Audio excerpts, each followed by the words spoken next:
bayang-bayang salib dan matahari, hidup Filipus yang agung. Matahari bersinar di atas istana Valladolid hari itu, ketika seorang anak lelaki terlahir dari rahim Ratu Isabella dari Portugal dan Raja Charles V. Tahun itu adalah 1527. Mereka menamainya Filipus, seorang bayi yang kelak akan menjadi Raja Filipus yang kedua, penguasa Imperium Spanyol yang mataharinya tak pernah terbenam. Filipus kecil tumbuh dalam bayang-bayang seorang ayah yang bukan hanya Raja Spanyol, tapi juga Kaisar Romawi Suci, seorang lelaki perkasa yang menguasai setengah Eropa dan dunia baru. Namun, dari usia yang sangat muda, Filipus berbeda dari ayahnya. Charles adalah seorang prajurit, Filipus seorang cendekia. Charles berbicara dalam banyak bahasa. Filipus lebih nyaman dalam diam dan doa, tetapi justru dalam kesunyiannya tersimpan kekuatan besar yang perlahan mengakar dalam jiwanya. Pendidikan Filipus adalah salah satu yang paling tinggi di Eropa. Ia belajar teologi, bahasa Latin dan Yunani, hukum, matematika, sejarah, serta seni pemerintahan. Guru-gurunya adalah para cendekia terbaik dari Salamanca dan Leuven. Yang terutama diajarkan padanya adalah iman Katolik, bukan sekadar sebagai keyakinan, melainkan sebagai misi suci yang akan menuntunnya sepanjang hayat. Ketika Filipus berusia 16 tahun, ayahnya mulai mempercayakan urusan pemerintahan padanya.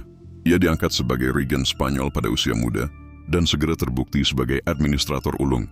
Tidak seperti raja-raja lain, Filipus lebih suka membaca laporan ketimbang berpidato, lebih nyaman memegang pena daripada pedang.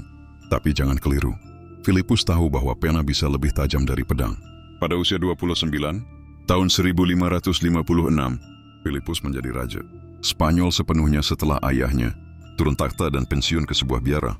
Maka dimulailah era Filipus yang kedua, masa pemerintahan yang akan menandai puncak kekaisaran Spanyol. Matahari tak pernah terbenam. Di bawah pemerintahannya, Filipus mewarisi dan memperluas kerajaan yang luar biasa luas. Spanyol, Napoli, Sisilia, Milan, Belanda. Wilayah besar di dunia baru termasuk Peru dan Meksiko. Filipina dinamai menurutnya, dan koloni-koloni Afrika. Ia bahkan menjadi Raja Portugal pada tahun 1580 setelah kematian Raja Sebastian yang tanpa ahli waris, menyatukan semenanjung Iberia di bawah mahkotanya. Dunia benar-benar berada di bawah sepatu bot Kastilia. Namun kejayaan ini bukan tanpa beban. Filipus harus menghadapi gelombang perang, pemberontakan, dan perlawanan dari Protestan yang semakin kuat di Eropa. Yang paling menguras jiwanya adalah pemberontakan Belanda. Ia seorang Katolik sejati, melihat Protestanisme sebagai ancaman langsung terhadap keselamatan jiwa rakyatnya. Maka ketika wilayah Belanda yang mayoritas Protestan mulai memberontak, ia mengirim pasukan untuk menumpasnya. Ini memicu perang panjang yang berdarah 80 tahun.